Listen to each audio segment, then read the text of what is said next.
Hello everyone, this is a short video tutorial on the intracorporeal knot tying exercise of the FLS.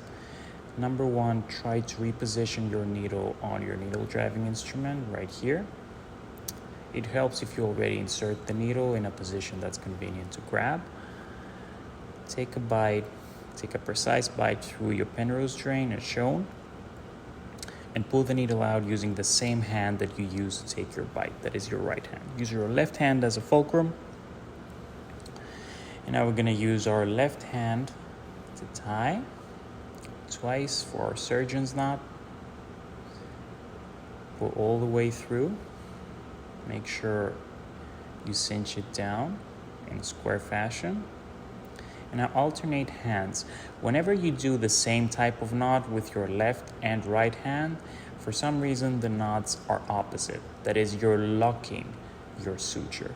So if I'm doing a forehand knot with my left hand and a forehand knot with my right hand, those knots are in reality opposite to each other. So it's like doing a forehand and then a backhand knot with my right hand, which is the same thing.